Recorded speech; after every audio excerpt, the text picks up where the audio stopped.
लोग जो अपना वोट दे रहे हैं वो वोट फुजूल जा रहा है। नहीं, वो ईवीएम छोड़ दो, हमको ईवीएम पीवीएम कुछ नहीं, हमको होना बैलेट पेपर पे वोट बस।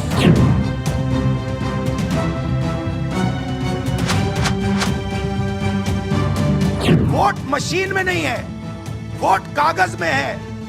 ठीक है, आप मशीन चलाइए मगर कागज की भी गिनती कर दीजिए। इलेक्शन कमीशन कहता है नहीं, कागज की गिनती नहीं होगी। सिस्टम नहीं चाहता कि ईवीएम की गिनती हो जाए। यह सिस्टम आपके धन को चोरी करने का सिस्टम है। मल्लिकार्जुन जी, राहुल गांधी जी, आपको ईवीएम नहीं चाहिए, आपको इलेक्शन कमीशन भी नहीं चाहिए, आपको कुछ नहीं चाहिए। तो मुझे लगता है आपके लिए सर्वोच्च स्थान और उपयुक्त स्थान मंगल ग्रह है।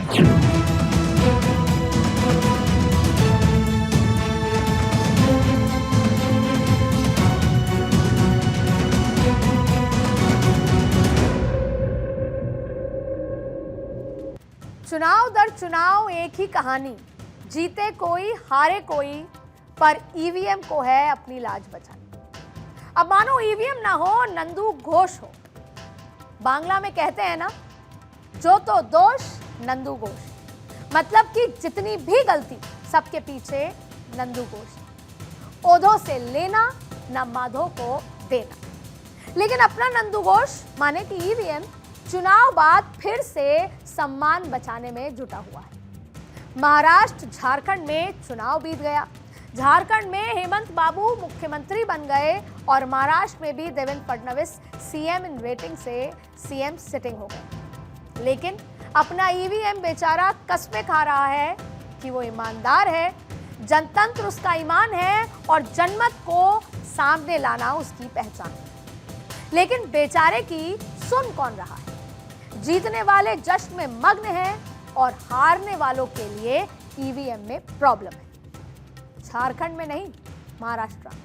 सुनने में तो आया कि चुनाव नतीजों के बाद जब कांग्रेस अध्यक्ष मल्लिकार्जुन खड़गे ने इंडिया ब्लॉक की मीटिंग बुलाई तो वहां भी राहुल गांधी ने क्रोनी कैपिटलिज्म और ईवीएम को मुद्दा बनाने की नसीहत डाली है। अब राहुल की बात सहयोगियों ने सुनी हो या ना सुनी हो, लेकिन कांग्रेसियों के लिए तो वो पत्थर की लकीर है। तो कांग्रेस वाले सड़क पर ईवीएम के नाम पर संग्राम छेड़े हुए हैं और छेड़ना भी चाहिए, जिस पर आपको हर चुनाव के नतीजे के बाद ज्यादातर आपत्ति होती है।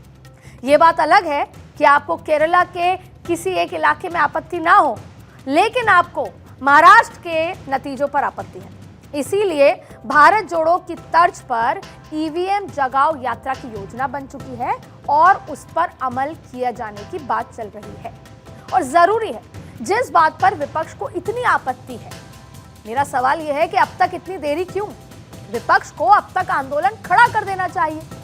लेकिन जब जब चुनाव नतीजा आता है तो कुछ ना कुछ कहने के लिए आपको चाहिए, तब आप ईवीएम पर रोना शुरू कर देते हैं। माने कि पहले तो चुनाव नतीजों के बाद ईवीएम बेचारा थोड़े दिन सुस्ता लेता था, लेकिन अब ईवीएम की रातों की नींद और दिन का चैन सब उड़ने वाला है, क्योंकि जितने सवाल होंगे उसमें गुनहगार तो ईवीएम ही होगा। ईवीएम से विपक्ष का भरोसा ऐसे उठने लगा है कि वो बैलेट वाले दिनों में लौटने को तैयार है। बैलेट वाले दिन आपको याद होंगे, वही दिन जब बुलेट कब बैलेट में वोटों का रंग बदल दे पता ही नहीं चलता था और वोट गिनने में तो मानो एवरेस्ट चढ़ना हो ऐसा महसूस होता था।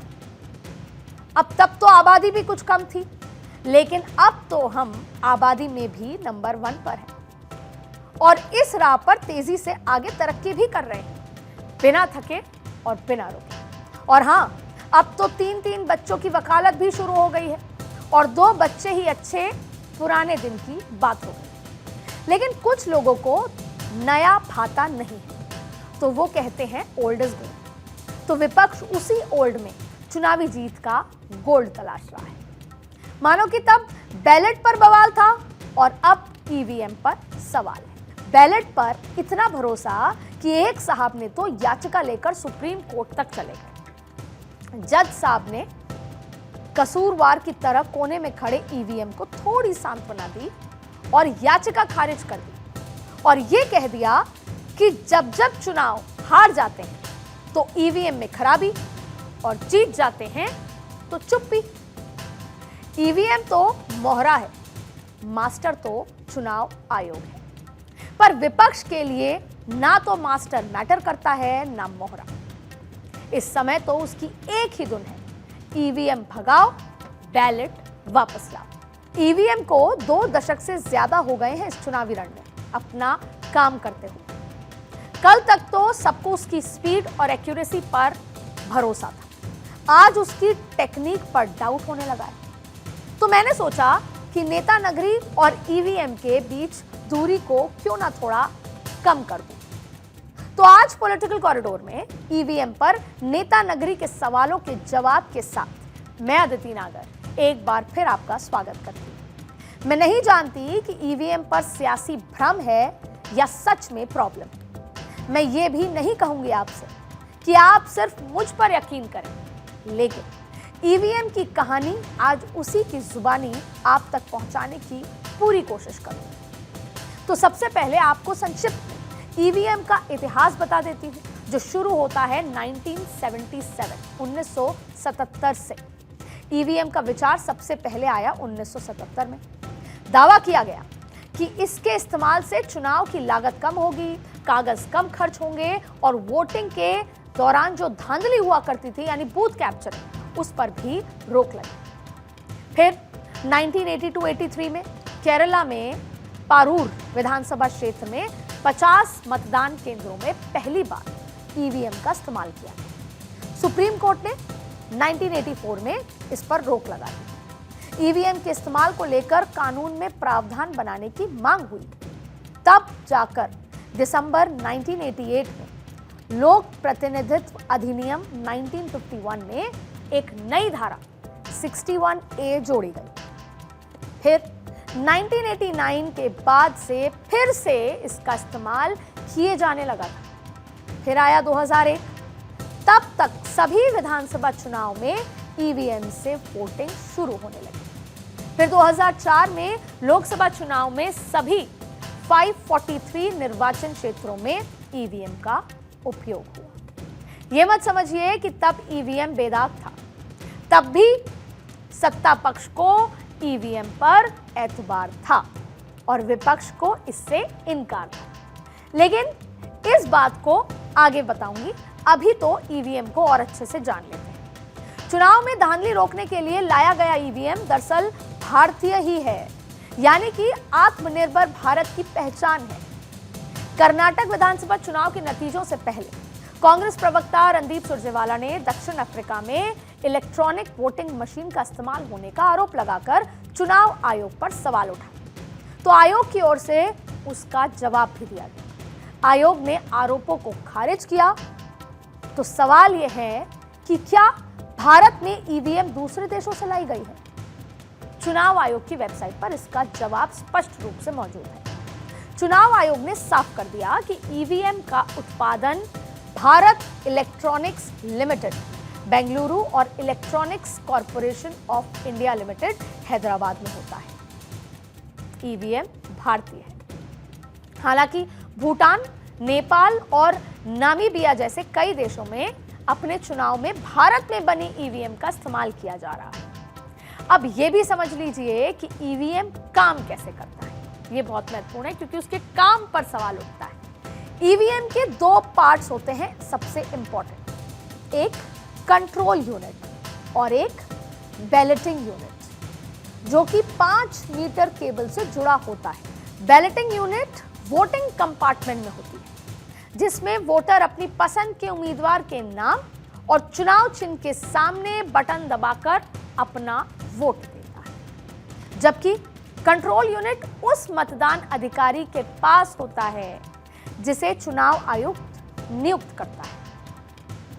अब देखिए, कंट्रोल यूनिट को ईवीएम का दिमाग भी कहा जाता है, क्योंकि बैलेटिंग यूनिट तभी चालू होती है जब पोलिंग ऑफिसर उस पर बैलेट बटन दबाता है और उसके बाद वोट डाला जाता है। इसीलिए ये 2 पार्ट्स सबसे ज्यादा इंपॉर्टेंट होते हैं। मशीनों के लिए इन दोनों कंपनियों ने software program code in house लिखा गया है और उसे आउटसोर्स नहीं किया गया। इसे पूरी तरीके से सुरक्षित और गोपनीय बनाया गया है। और इतना ही नहीं, ईवीएम के सॉफ्टवेयर की सुरक्षा के नियम काफी कड़े हैं। मैन्युफैक्चरिंग के बाद ईवीएम को राज्यों में और राज्य के भीतर किसी जिले में भेजा जाता है। हर ईसीआई ईवीएम का एक सीरियल नंबर होता है। ईवीएम ट्रैकिंग सॉफ्टवेयर से चुनाव आयोग से यह पता लगा सकता है कि कौन सी मशीन कहां पर अभी मौजूद है। और इतना ही नहीं, हर माइक्रोचिप में एक आइडेंटिटी संख्या भी होती है जो मेमोरी में एम्बेडेड होती है। निर्माताओं के पास उसके डिजिटल हस्ताक्षर होते हैं। माइक्रोचिप को दबाने की किसी भी कोशिश का पता लगाया जा सकता है। मैं जब चुनाव आयोग के पूर्व अधिकारियों से बात कर रही थी, आपके सामने ये पूरा डेटा रखने के पहले जब मैंने उनसे बात की तो उन्होंने साफ तौर पर बताया कि ईवीएम और इसकी चिप को नष्ट करने की प्रक्रिया राज्य में मुख्य निर्वाचन अधिकारी या उनके प्रतिनिधियों की उपस्थिति में निर्माताओं के कारखाने के अंदर की जाती है। अब ये बात चुनाव आयोग की वेबसाइट पर भी आपको मिल जाएगी लिखी हुई। खैर, ये तो हुई सामान्य जानकारी, लेकिन बड़ा सवाल यह है कि क्या ईवीएम में कोई छेड़छाड़ संभव है, जिसको लेकर हम हमेशा चुनाव के नतीजों के बाद डिबेट कर रहे होते हैं। क्या ऐसा हो सकता है कि वोट किसी को दिया जाए और ईवीएम में वो दर्ज किसी और के नाम पर हो जाए? यही सवाल उठता है ना। और उससे भी बड़ी बात जो आजकल उठ रही है कि आखिर कुछ ईवीएम की बैटरी कहा जाता है 60%, 90% या उससे ज्यादा कैसे दिखती है। अब आइए इसको भी जान लेते हैं, इसको डिकोड करते हैं। जब मैंने चुनाव आयोग के पूर्व अधिकारियों से बात की तो उन्होंने साफ तौर पर कहा कि ईवीएम को 24 घंटे सीसीटीवी की निगरानी, केंद्रीय और राज्य एजेंसियों की सुरक्षा में रखा जाता है। इन पर टेम्पर एविडेंट सील होती है जिसमें खास सीरियल नंबर होते हैं। और इतना ही नहीं, ईवीएम के लिए 3 स्तरीय सुरक्षा और डबल लॉक सिस्टम का इस्तेमाल किया जाता है। पार्टी के प्रतिनिधि अपनी सील भी लगाते हैं और उन व्यक्तियों का रिकॉर्ड रखा भी जाता है जो कमरे में प्रवेश करते हैं, और यह केवल अधिकृत कर्मचारियों और पार्टी प्रतिनिधित्व की उपस्थिति में ही किया जाता है। प्रत्येक ईवीएम एक विशिष्ट सीरियल नंबर सब में होता है। डिजिटल सिग्नेचर, होलोग्राफिक सील और कोड भी होता है। पार्टी प्रतिनिधियों की उपस्थिति में इसे ओपन किया जाता है।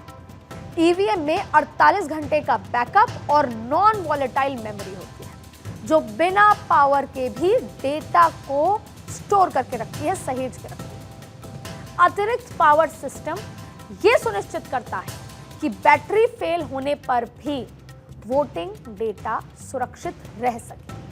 और रही बात बैटरी की, तो 99% डिस्प्ले बैटरी चार्ज प्रतिशत नहीं बल्कि वोल्टेज थ्रेशोल्ड इंडिकेटर है। जो बैटरी पे आपको दिखता है 99% जो भी परसेंटेज, वो वोल्टेज थ्रेशोल्ड इंडिकेटर होता है जो ये बताता है कि बैटरी वोल्टेज ऑप्टिमल रेंज में। ये एक प्रशासनिक विशेषता है, आपको सुनने में भी बहुत टेक्निकल लग रहा होगा। ये प्रशासनिक विशेषता जो सही कार्य वोल्टेज स्तर को दिखाता है। अब सबसे महत्वपूर्ण बात, ईवीएम में गैर रिचार्जेबल एल्कलाइन बैटरीज होती हैं। वो रिचार्ज नहीं होती, वो बदली जाती हैं। तो देख रहे हैं आप अपने नंदू घोष की हालत। बेचारा कहता नहीं थक रहा कि हम बेवफा हरगिज न थे, और विपक्ष वाले गुनगुना रहे हैं कस्मे वादे प्यार वफा, सब बातें हैं बातों पर। मतलब यह है कि संकट भारी है और ईवीएम पर सियासत जारी है। नेता नगरी में कईयों को लगता है कि ईवीएम को हैक भी किया जा सकता है। वो कहते रहे हैं कि आखिर ईवीएम भी तो मशीन है, तो वो भला हैक प्रूफ कैसे हो सकती है।